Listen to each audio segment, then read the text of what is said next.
dificuldades momentâneas.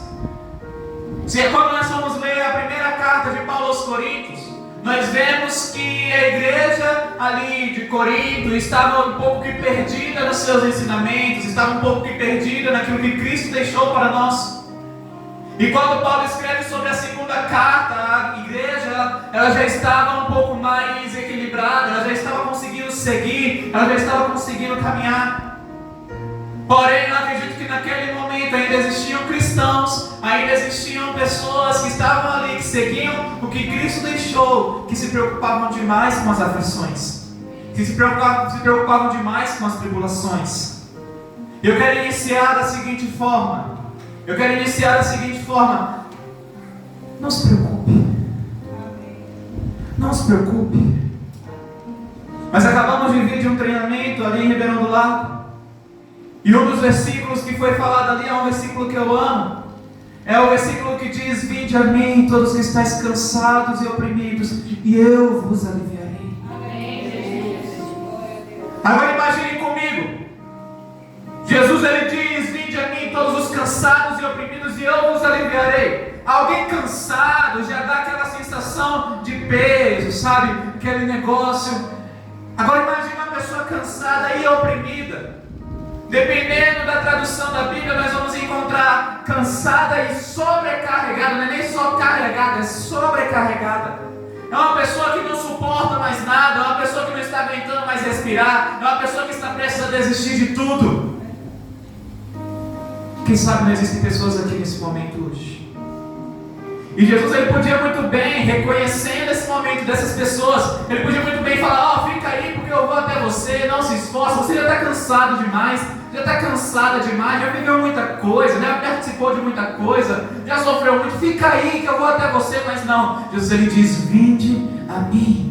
Por que ele diz vinde a mim? Porque ele sabe que ainda existe força em você. Ele sabe que ainda existe força em você. E quando você dá nem que seja a bateria para um passo só, ele diz: o meu jugo é suave e o meu fardo é leve. O meu jugo é suave e o meu fardo é leve. A Bíblia diz que certa vez Jesus ordena que os discípulos atravessem o mar. E no que eles vão para atravessar o mar, Jesus fala: vocês vão e eu vou falar com o Pai.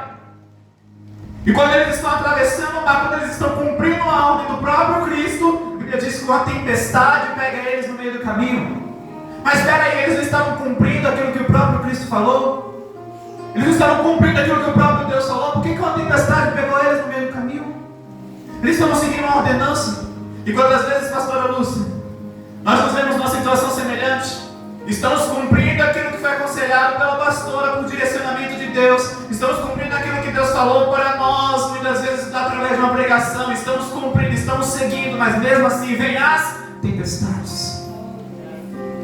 E se nós vamos estudar um pouquinho, entrar no contexto da passagem, nós vamos ver que a área ali não era uma área de uma tempestade leve. Eram ondas grandes mesmo, porque o local onde os discípulos estavam atravessando era fundo o mar. Então as ondas eram grandes, as ondas eram enormes. O período de tempestade ali era horroroso. E naquele momento não tinha como eles verem nada. Naquele momento eles não tinham como perceber nada, porque a água bate de um lado, a água bate de um outro, vem vento de um lado, vento do outro. O que fazer numa situação dessas? O que fazer numa situação dessas? Quando de repente um levanta os olhos e diz: é um fantasma. Estou vendo um fantasma vindo ali, agora já era. Se a gente já ia morrer antes por causa da tempestade, agora a gente morre por causa do fantasma. Até que se escuta uma voz no meio da tempestade. Imagine a tempestade com relâmpagos e trovões. Barulho de água batendo de um lado para o outro. Gente, início do ano eu estive na praia e ocorreu uma situação em que duas irmãs minhas começaram a se afogar. E eu estava próximo no momento. Eu confesso para vocês, por mais que eu seja grande assim, eu não sei nadar. Se eu fosse, eu ia junto. E eu olhei, gritando, e eu percebi que ninguém conseguia me ouvir. E isso nas praias aqui da região. Na praia ali de Ilhéus. Ondas baixas, ondas batiam mais ou menos aqui. Imagina ondas que sobressaem em barcos. Ali eu gritando, ninguém conseguia me ouvir. Eu passar as mãos para saber o que estava acontecendo. Graças a Deus conseguiram chegar e salvar as meninas. Agora imagine, ondas maiores que barcos, no meio de chuva, trovões, tempestade, vento forte. Vocês acham que dá para ouvir alguma coisa? Mas de repente uma voz quebra toda a tempestade e diz: não temas, não temas, sou eu. Sabe o que ele está dizendo? Pode vir a tempestade que for, pode vir o vento forte que for, pode vir o ventaval que for, a voz dele vai sempre cortar a tempestade e dizer: não temas. Aleluia! Mas sempre existem os incrédulos. O que é incrédulo? Aqueles que não acreditam. E assim como existem nos dias de hoje, existia naquela época. Então a Bíblia diz que Pedro, Simão Pedro, ele olha do barco e fala: Jesus, se é o Senhor mesmo, eu quero a prova. Me mande ter contigo. Jesus estava caminhando por cima das águas. Pedro estava dentro do barco. As ondas estavam altas, né? Cientificamente, na verdade na mente humana é impossível imaginar essa cena. Jesus andando por cima das ondas e Pedro fala: eu quero ir contigo. Se é o Senhor mesmo, eu quero ir. Jesus só diz: vem, pode vir. E a Bíblia diz que Pedro ele dá um passo para fora do barco e ele começa a caminhar sobre as águas. E ele começa, pastora Lúcia, a caminhar por cima da tempestade. O Cristo ocasionou toda uma situação para que Pedro pudesse experimentar o sobrenatural. Sabe o que eu entendo com isso? A nossa leve e momentânea tribulação produz para nós um peso de glória. Ou seja, a leve e momentânea tribulação produz o sobrenatural. Aonde não existe caminho, aonde não existe local para você olhar, aonde não tem caminho para você ir, você escuta Jesus dizendo: eu sou o caminho, eu sou a verdade e eu sou a vida. E a Bíblia diz que enquanto Pedro está caminhando, ele está olhando para Jesus, fixadamente para Jesus, e caminhando sobre a tempestade. Caminhando sobre a tempestade. Mas a Bíblia diz que tem um momento que Pedro ele olha para uma onda grande. Mais uma vez, após uma ordem de Jesus, as coisas começam a dar errado. Mais uma vez, quem mandou Pedro sair do barco foi Jesus. Quem mandou Pedro caminhar pelas águas foi Jesus. Por que estava dando errado de novo se Jesus estava falando para ele? Por que estava dando errado de novo? Pedro precisava entender que naquele momento não era porque ele estava caminhando por cima das águas que ele ia ser um grande homem, mas sim porque ele ia ver a mão de Cristo estendendo para pegar ele, que ele se tornaria um grande homem. O que eu quero dizer com isso é sobre ele. Os seus dons, os seus talentos, é tudo para ele. A Bíblia diz: porque dele, por ele e para ele são todas as coisas, e a ele pois a glória eternamente. Amém. Aleluia! Então, quando Simão Pedro está se afundando na tempestade, quando Simão Pedro está se afundando naquela situação, a Bíblia diz que vem Cristo com a sua mão, levanta Simão Pedro e caminha com ele sobre as águas. Novamente Pedro está caminhando sobre as águas, mas dessa vez ele não está sozinho. Dessa vez ele não está caminhando sozinho, dessa vez não tem risco de onda afundar ele, dessa vez ele está caminhando com Cristo. Dessa vez ele está caminhando com Cristo. E quando Pedro e Jesus sobem ao barco, eles conseguem atravessar. E aí com Jesus é bem mais fácil. Não vou te dizer que com Jesus a dificuldade vai sumir. Não vou te dizer que com Jesus os problemas vão sumir, vão evaporar. Não. No mundo tereis aflições. E ele não falou: vocês não vão ter aflições. Ele disse: vocês vão ter aflições. Mas tende bom ânimo. Anime-se. Não é motivo para desanimar, não é motivo para desistir, não é motivo para cair, não é motivo para afundar. Tem de bom ânimo, porque eu venci. O que eu entendo com isso? A nossa leve e momentânea tribulação produz para nós um peso de glória.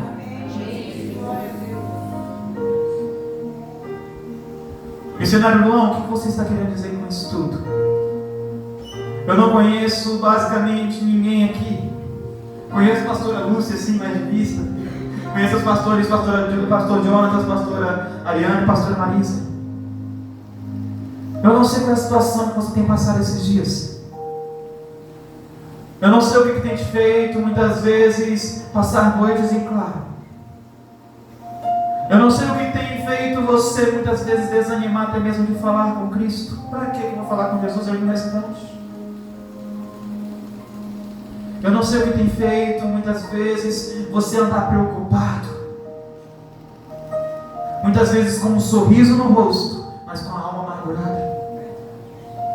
Muitas vezes até chega, brinca, conversa. Sabe, tem aquele momento de comunhão, mas só você sabe como está o seu interior.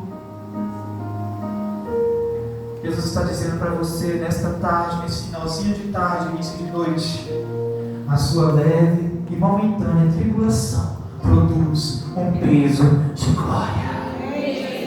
Produz um peso de glória. Quer sentir a glória? Quer passar pela experiência da glória? Não desista da tribulação. Não pare na tribulação.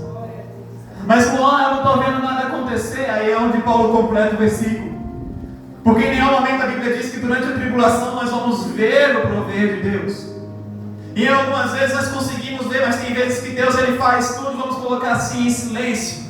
Deus ele é um Deus que ama surpreender, pastor. Deus ele é um Deus que ama ir contra a palavra de médicos. Ele ama ir contra a palavra daqueles que sabem demais, que acham que sabem demais. E quando tudo parece estar perdido, ele surpreende. Sabe por quê? O próximo versículo diz: porque as coisas que nós vemos são temporais, mas aquilo que nós não vemos será eterno. Sabe o que isso quer dizer? A provisão que você não está vendo agora é porque ela não vai ser temporária, ela não vai só demorar um tempo e depois acabar, não, vai ser eterna. Vai ser eterna, vai ser eterna. O peso de glória vai ser eterno. Mas para isso é necessário não desanimar. Para isso é necessário não parar. Não pare.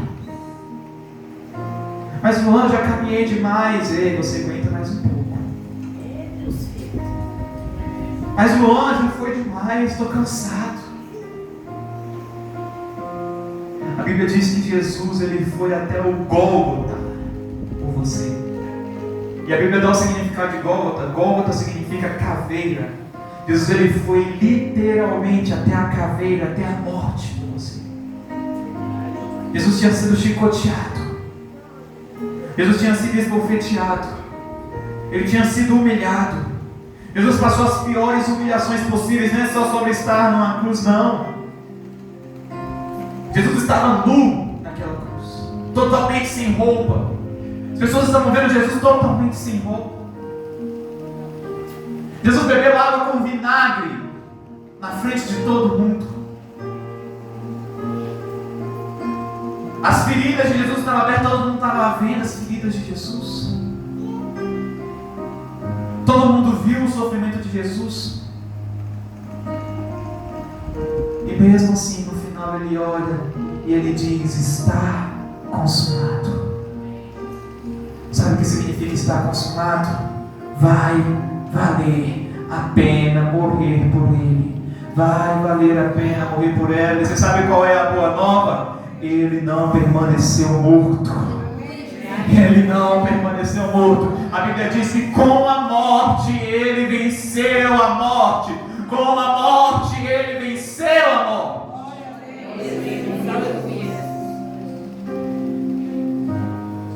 Então eu te pergunto, se Jesus, que foi humilhado publicamente, sofreu e seguiu até o fim de sua carreira, você acha mesmo que você não consegue mais? Acontece que nós perdemos a dependência em Jesus hoje em dia. Nós achamos que nós conseguimos andar sozinhos. Nós achamos que nós conseguimos andar com os nossos próprios pés. E quando nós fazemos isso, acontece o que aconteceu com Pedro: afundamos.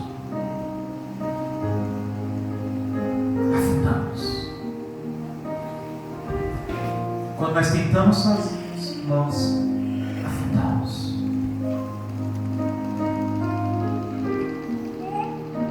E Jesus, Ele é o único. Jesus, Ele é o único que tem todos os motivos do mundo para nos odiar, mas Ele prefere nos amar.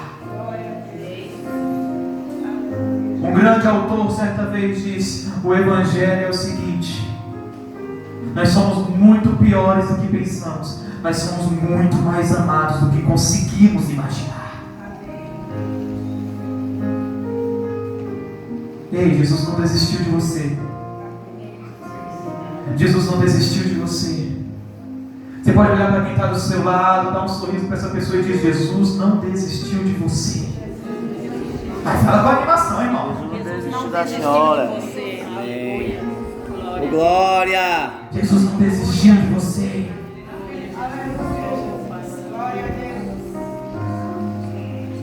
E sabe o que vai acontecer quando você conseguir chegar lá? Jesus vai estar lá de braços abertos te esperando.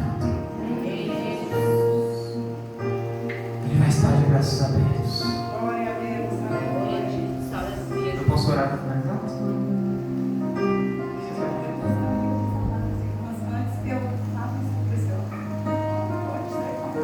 Vou passar para a pastora Lúcia rapidamente.